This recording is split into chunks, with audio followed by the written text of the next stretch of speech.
So hi everyone. So today I'll be talking about scalable garbage collection for in-memory MVCC systems. So I've already talked about that in part one. You can see that video on my YouTube channel, and this is the second video that I talk, which will be a continuation of the previous one. So we were talking about vicious cycles, and we knew that we were talking about long version chains, which is just lists connected with each other, and each is version 1, version 2, version 3, and each has its own transactions T1, T2, T3. And let's say that another transaction comes, and if the version chains are very long, and this is the latest one, and if a transaction wants the latest one, they have to go from here to here, which is kind of pointer chasing. Okay, so this creates some problem. So yeah, definitely you have to uh, traverse all the linked list, and which takes and have a computational overhead. And this is also called O to N ordering, which is all old to new ordering, and this has more number of works.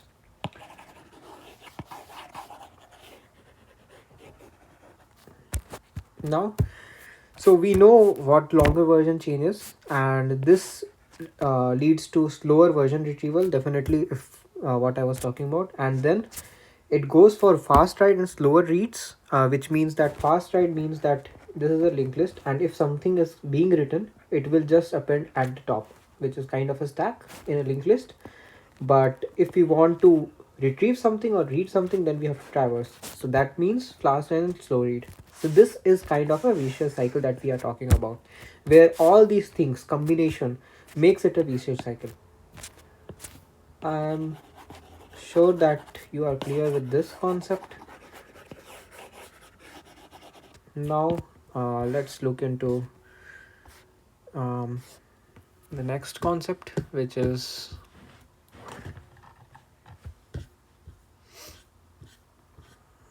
yeah. So we'll talk about what this paper actually signifies. So we can see in this image there are three graphs. One is the number of queries. Queries is simply reads. Write is all, and then there is version records. So for the queries, at first it takes some time, and there are version slowdowns. Query is like it's it starts very high, which is there are 10 queries per second, and eventually it goes down. So this means that upon getting more number of writes, there is number of more linked lists involved, and this creates a longer version chain. And this happens is then if new queries comes or new request comes from the transaction, then it has to go through all the loop, and then eventually the throughput decreases and latency increases, and that's how the number of queries per second decreases. Similarly, you can see the write. Eventually write is kind of what I've talked about as a stack in a linked list, so you just have to append it. Still, it takes some time. So at first it takes less time, and there are more number of writes per second, but eventually it goes down, and then it increases, then goes down. So it's a pattern of something like this. And eventually the last one is the version records, which is this, that is the version records, and it counts how many number of version records there are. At first it's 0, then it increases at some point. Here gc is being run, so it decreases again, there is an increase, there's again gc being run, and that's how this complete graph, you can see that every time the gc has been run, there is less number of version records, and whenever there is lesser number of version record, you can see the spikes in read and writes. So that's how this practical impact the paper has shown, so that you guys can understand how eventually it helps in um, lowering the bottleneck. Okay, so now we will talk about um, so we have talked about the versioning. Okay, let me talk about one more concept, which is the longer version chain, how it's done. So this is just simply V1000 means the oldest record,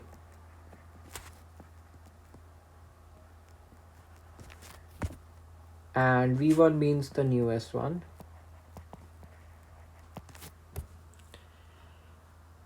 and um, so every time a most recent transaction comes, it updates directly into this tuple, and whenever you want to traverse and read something, it is at the V1, which is V1 at time 1 or something, and this is the oldest one.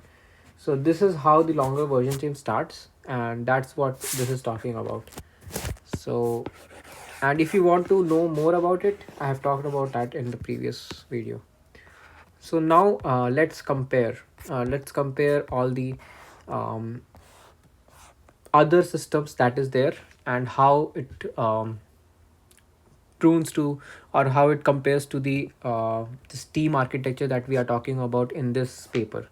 So first, the garbage collection survey and its comparisons. It compares implementation of modern in-memory MVC systems with Steam. It compares itself with Hackathon, which is another in-memory MVC system. There is HANA, there is BOHM, and Deuteronomy. So Steam can be seen as a practical combination and extension of various existing techniques found in HANA, Hackathon, and Hyper, which is the one that is run on top of each other. Now, um, yeah. So what Steam is, it's a the definition is here that it's a lean and log-free garbage collection design that outperforms previous implementations. Like how it outperforms, we will talk about that. And the other important thing is that Steam runs on top of Hyper. So Hyper is another tool which is used to which manages the transaction and version management of the system, and it uses that system to do its own garbage collection implementations. So let's first talk about like how the paper has divided and compared Steam with other architecture on what basis. So first is tracking level. So what does tracking level means is that it yeah, so it talks about like on what conditions or in what way the obsolete versions are tracked. So there can be multiple ways that it can track. So let me just talk about some of them. So there can be different tracking levels. So let's say that there are multiple tuples here, tuple 1, tuple 2, tuple 3, and so on till tuple n. And now so Hackathon is one which uses worker threads to remove or prune obsolete versions. Now Hackathon uses one way of tracking, which is tuple based. It goes or it rates tuple wise, and it sees which ones are absolute based on the transactions and version chain. Okay, now this is one way, and Hackathon uses it as a background as well as foreground process.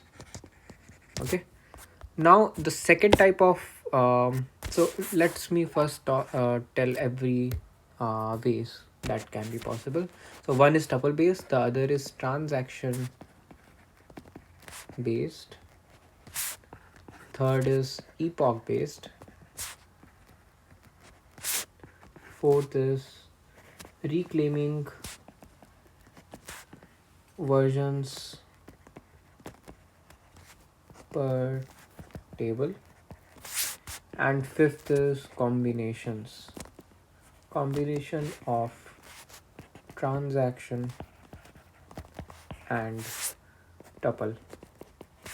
Okay, so these are the five methods that the paper has talked about. One is the tuple based that I've already talked. The second is transaction based, which means that if a transaction uh, has the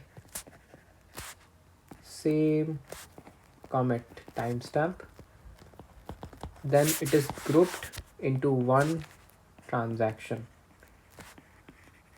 Eventually what it means is that that there are multiple commits, there can be multiple commits that happen for each tuple or something, but you know that at one point of time there are like different transactions that commit at the same timestamp, and you can say that that has been in the similar timestamp duration or a group. So we group all those because we know that it happened in a similar time zone.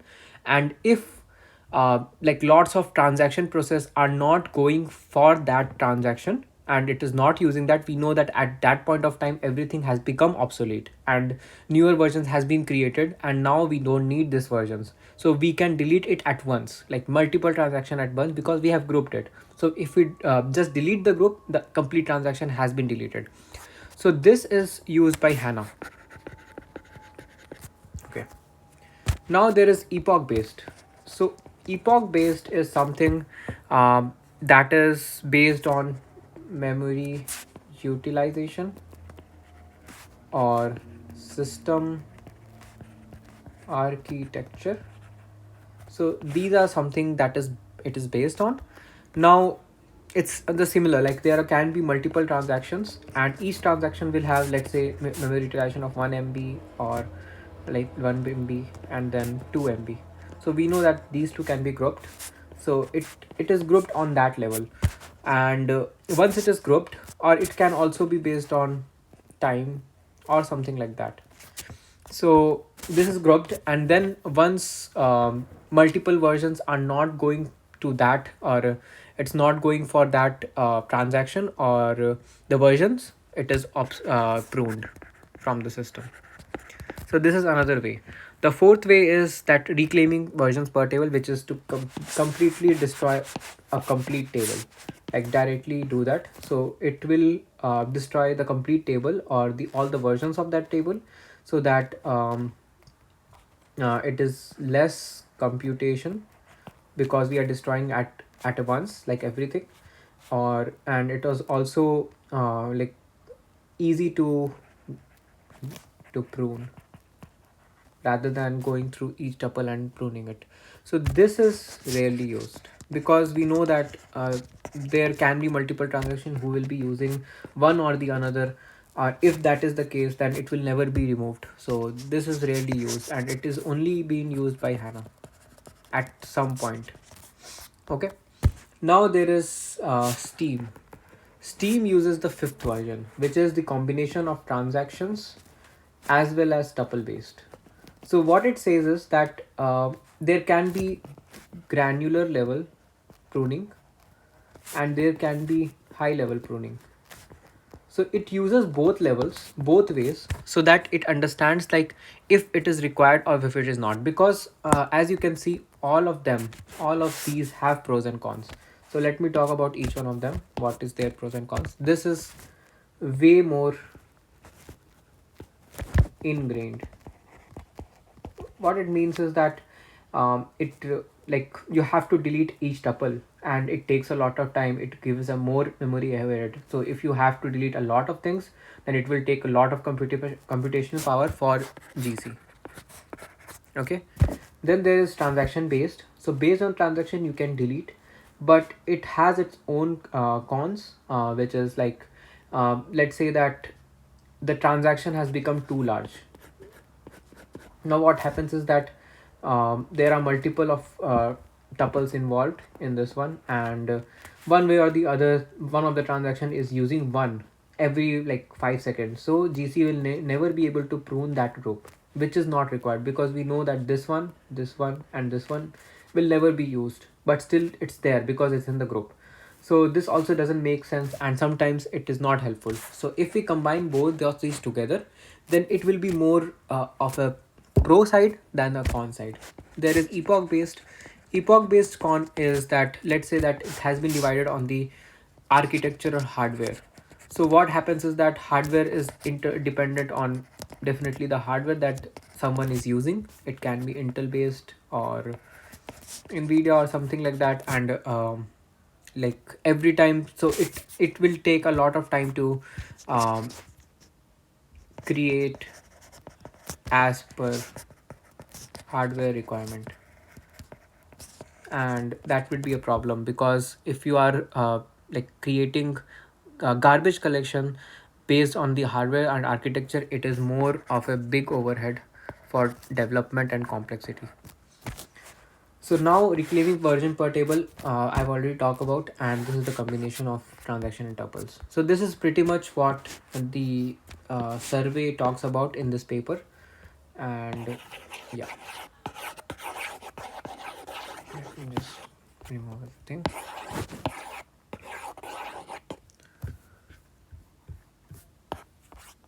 So now we will quickly go through all the other types of garbage collection survey that has happened, because this was only one version that was tracking levels. Now we will talk about other ways, which is um, first is frequency and precision. So how much frequent the garbage collection deletes and how much precise they are. So HANA and Hackathon uses epoch based system, which I've already talked about, and BOHM uses transaction in batches.